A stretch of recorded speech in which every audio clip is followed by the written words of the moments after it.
வணக்கம். உலகம் உறக்கத்தில் இருந்து விழித்தெழுந்த பொழுது அமெரிக்கா ஈரான் போர்க்களம் உலகம் நினைத்து பாராத ஓர் இடத்தில் திரும்பி இருக்கின்றது. போர் ஒவ்வொரு இரவும் புதிய புதிய பரிமாணங்களை எடுத்தபடி செல்லுகின்றது. அந்த வகையில் எகிப்தினுடைய டேமியோட்டா துறைமுகத்தில் நின்ற அமெரிக்காவினுடைய திரவ எரிவாயு நிரப்பப்பட்டிருந்த கப்பலின் மீது சரியாக குறிவைத்து ஈரான் தாக்கியது. கப்பல் வெடித்து சிதறி தீப்பற்றி எரிந்து கொண்டிருக்கின்றது. கப்பலில் இருக்கின்ற தீ சாதாரண தீ அல்ல. அதற்கு அருகில் நின்ற துறைமுகத்தில் இருந்த இன்னொரு கப்பல் மீதும் தீ பிடித்துக் கொண்டு அந்த கப்பலும் எரிய ஆரம்பித்தது. பணியாளர்களை உயிருடன் மீட்பது, தீயணைப்பு படையின் மூலமாக தீயை கட்டுப்பாட்டில் கொண்டு வருவது என்று பெரும் அனர்த்தங்கள் நடைபெற்றிருக்கின்றன. ஆனால் இதில் முக்கியமான விடயம், கடந்த 2 தினங்களுக்கு முன்னதாக ஈரானினுடைய தொலைக்காட்சி தங்களுடைய தாக்குதல் இலக்குகள் எவை என்று மத்திய கிழக்கில் இருக்கின்ற மையங்களை எல்லாம் சுட்டிக்காட்டினார்கள். அதில் சற்று வித்தியாசமாக எகிப்தினுடைய டேமியோட்டா துறைமுகத்தையும் சுட்டிக்காட்டினார்கள். எகிப்திற்கும் இதற்கும் என்ன தொடர்பு? ஆனால் எகிப்தில் அமெரிக்க ராணுவம் முகாமிட்டு இருக்கின்றது. சவுதி அரேபியாவில் அமெரிக்க ராணுவம் முகாமிட்டால் சவுதி எதிரி, அதுபோல கட்டாரில் இருந்தால் கட்டார் எதிரி, இதுபோல எகிப்தில் இருந்தால் எகிப்து மட்டும் எதிரி இல்லாமல் போய்விட முடியாது என்பதனால் இந்த தாக்குதல் நடைபெற்றிருக்கின்றது. நேற்று இரவு இந்த தாக்குதல் எகிப்து நோக்கி விஸ்தாரம் பெற்றிருக்கின்றது. மத்திய கிழக்கில் இருக்கின்ற நாடுகள் எல்லாம் போரில் இருந்து தப்பி பிழைக்க முடியாதவாறு எல்லோரையும் இந்த போர் நடுவில் இருக்கும் காந்தம் தனது பக்கமாக இழுப்பது போல ஈரான் என்கின்ற காந்தம் சகல நாடுகளையும் போர்க்குளத்தில் வீழ்த்தி கொண்டிருக்கின்றது. இந்த நிலையில் அமெரிக்க அதிபர் டொனால்ட் ட்ரம்ப் ஆத்திரமாக துள்ளி குதித்து ஈரானுடைய பாலங்களை எல்லாம் மேலும் 2 மணி நேரங்களில் தகர்த்து தள்ளுவேன் என்று கடும் எச்சரிக்கையை விடுத்து, அதேவேளை சவுதி அரேபியா புதிய தாக்குதலில் இறங்கியது. ஈராக்கில் இருக்கின்ற, ஈரான் அல்ல, ஈராக்கில் இருக்கின்ற ஈரானுடைய ஆதரவு பெற்ற ஆயுததாரிகள் மீது சவுதி அரேபியா, அமெரிக்கா இணைந்து பெரும் தாக்குதல்களை நடத்தி இருக்கின்றன. 20 ஆயுததாரிகள் கொல்லப்பட்டிருக்கின்றார்கள். இந்த தாக்குதல் சவுதி அரேபியா போர்க்களத்தில் ஈடுபட்டு இருப்பதன் திட்ட தெளிவான அடையாளமாக மாறி இருக்கின்றது.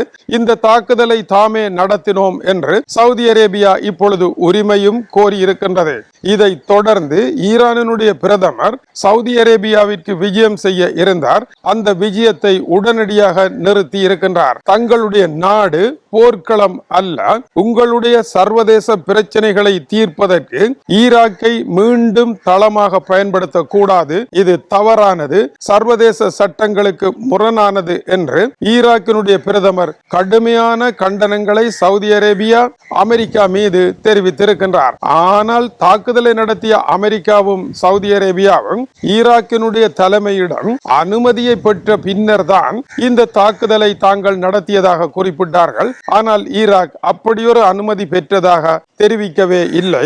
இந்த கூட்டு எச்சரிக்கையை ஈரான் இணைந்த எச்சரிக்கையாக வெளியிட்டிருக்கின்றார்கள். எனவே இந்த போர்க்களத்தில் ஈரானுக்கு எதிராக ஈராக்கை திருப்புகின்ற நடவடிக்கைகள் வெற்றி பெறாத ஒரு நிலையே இருக்கின்றது. சதாம் ஹுசேன் காலத்தில் இருந்த பகை போல இப்பொழுது பகை இல்லை என்பது குறிப்பிடத்தக்கது. நேற்று இஸ்ரேலிய பிரதமர் பெஞ்சமின் நெட்டன்யாகு அமெரிக்க அதிபருடன் சந்தித்து என்னதான் பேசினார் என்பது ஏறத்தாழ இரகசியமாகவே வைக்கப்பட்டிருக்கின்றது. தாங்கள் இருவரும் சிரித்தபடி இருந்தோம் என்று ஒரு புகைப்படத்திற்கு வேண்டுமென்றே சிரிப்பது போல டொனால்ட் ட்ரம்பும் இஸ்ரேலிய பிரதமரும் இருந்து உள்ளத்தால் சிரிக்காவிட்டாலும் உதட்டளவில் சிரித்த புகைப்படத்தை எடுத்து இஸ்ரேலிய பிரதமர் பெஞ்சமின் நெட்டன்யாகு தன்னுடைய எக்ஸ் தளத்தில் வெளியிட்டிருக்கின்றார். இந்த சந்திப்பு முக்கியமானது என்றும் ஆக்கப்பூர்வமானதாக இருந்தது என்றும் இஸ்ரேலிய பிரதமர் குறிப்பிட்டிருந்தார். ஆனால் உண்மை அதுவல்ல. துருக்கிக்கு ஆயுதங்களை நீங்கள் விற்க கூடாது, F-35 போர் விமானங்களை வழங்கக்கூடாது என்று இஸ்ரேலிய பிரதமர் அமெரிக்க அதிபரை கட்டாயப்படுத்திய பொழுதும் அமெரிக்க அதிபர் நீ அதை தீர்மானிக்க முடியாது, ஆயுதங்களை விற்பது நிறுத்துவது எல்லாம் நானே முடிவு செய்ய வேண்டும். துருக்கி நல்ல நாடு, அவர்கள் என் நல்ல நண்பர்கள், அவர்களே இப்பொழுது மத்திய கிழக்கில் மிகப்பெரிய தோழர்கள் என்று கூறி அவர்களுக்கு வழங்குவதையெல்லாம் வழங்குவேன் என்று அந்த இடத்தில் இஸ்ரேலிய பிரதமரின் வாயை அடைத்திருக்கின்றார். இது இஸ்ரேலுக்கு விழுந்திருக்கின்ற மிகப்பெரிய அடியாகும். இதன் பின்னர் இஸ்ரேலிய அதிகாரி பேட்டியளிக்கின்ற பொழுது அமெரிக்க அதிபர் தானே முடிவு செய்வார், அவர் நல்ல முடிவுகளை எடுப்பார் என்று, அவருடைய முடிவுகளுக்காக நாங்கள் காத்திருக்கின்றோம் என்று கூறியிருக்கின்றார். எனவே இஸ்ரேலிய பிரதமரும் அமெரிக்க அதிபரும் பேச்சுக்களை நடத்தி ஒரு தீர்வை எட்டி தொடுகின்ற நிலையில் இல்லை. இஸ்ரேலிய பிரதமரனுடைய கோரிக்கைகளை அமெரிக்கா பரிசீலிக்கும் என்ற அளவிலேயே இரண்டு தரப்பிற்கும் இடையே பேச்சுக்கள் முடிவடைந்திருக்கின்றன. மேலும் இஸ்ரேலினுடைய பெயர் குறிப்பிட விரும்பாத அதிகாரிகள் நெட்டன்யாகுவை பொறுத்தவரையில் ஒன்றில் தெளிவாக இருக்கின்றார், ஈரானுடனான ஒரு முழுமையான போர் இல்லாமல் இந்த பிரச்சனையை தீர்க்கவே முடியாது என்று அவர்கள் கருதுகின்றார்கள். ஆனால் ஈரானுடனான ஒரு முழுமையான போருக்கு அமெரிக்கா தயாரா? இப்போதைய நிலையில் அமெரிக்கா தயாரா இல்லையா என்பதை பார்ப்பதற்கு ஈரானுடைய தாக்குதல்கள் நடைபெற்றுக் கொண்டிருக்கின்றன. அடிக்கும் காற்றில் வெடித்து பறக்கும் உலக செய்திகளில் இருந்து அமெரிக்காவினுடைய படைத்துறை அட்மிரல் பிராட் கூப்பரினுடைய இரகசிய கடிதம் கசிந்திருக்கின்றது அமெரிக்க ஊடகங்களில். அமெரிக்க படை வீரர்கள் மத்திய கிழக்கில் இருக்கின்ற இடங்களில் எல்லாம் அவர்களிடம் ஸ்மார்ட் போன்கள் என்கின்ற கை தொலைபேசிகள் வழங்கப்பட்டிருக்கின்றன. இந்த கை தொலைபேசிகள் அத்தனையும் பறிமுதல் செய்யப்படும் என்று அமெரிக்கா அறிவித்திருக்கின்றது. உடனடியாக அமெரிக்க படை தளத்திடம் அவற்றை ஒப்படைக்க வேண்டும் என்று அமெரிக்க படை வீரர்கள் கேட்கப்பட்டிருக்கின்றார்கள். இதற்கு காரணம் என்ன? கடந்த ஜூலை 17ஆம் திகதி ஈரானில் இருக்கின்ற அமெரிக்க படைத்தளத்தின் மீது குறி தவறாமல் ஈரான் தாக்குதலை நடத்தியதற்கு இந்த கை தொலைபேசிகள் செயற்பட்டுக் கொண்டிருந்ததும் இதை அடிப்படையாக வைத்து சரியான இடத்தை அவர்கள் துல்லியமாக குறிவைத்து தாக்கிவிட்டார்கள். இதற்கு காரணம் இந்த கை தொலைபேசிகள் தான் என்பதும் அமெரிக்காவினுடைய படைத்தளத்திற்கு உள்ளே நடைபெறுகின்ற தாக்குதல்களையும் அந்த புகைப்படங்களையும் எப்படி இவ்வளவு துல்லியமாக ஈரான் வெளியிடுகின்றது என்பதும் இதுவரை குழப்பமாக இருந்தது. இப்பொழுதுதான் அந்த இரகசியத்தையும் அமெரிக்கா கண்டுபிடித்தது. அங்கிருக்கும் படை வீரர்கள் தங்கள் கைகளில் இருக்கின்ற அவர்களுக்காக வழங்கப்பட்ட சிறப்பான ஸ்மார்ட் போன்களில் புகைப்படங்களை எடுத்து தங்களுக்குள் பரிமாறுவதும் மற்ற தளங்களில் இருக்கின்ற படை வீரர்களுக்கு அனுப்புவதுமாக இது ஏதோ இரகசியம் என்று நினைத்து செயற்பட்டுக் கொண்டிருந்தார்கள். ஆனால் இதை குறுக்கிட்டு ஈரானினுடைய நிபுணர்கள் புகைப்படங்களை களவாடி இருக்கின்றார்கள்.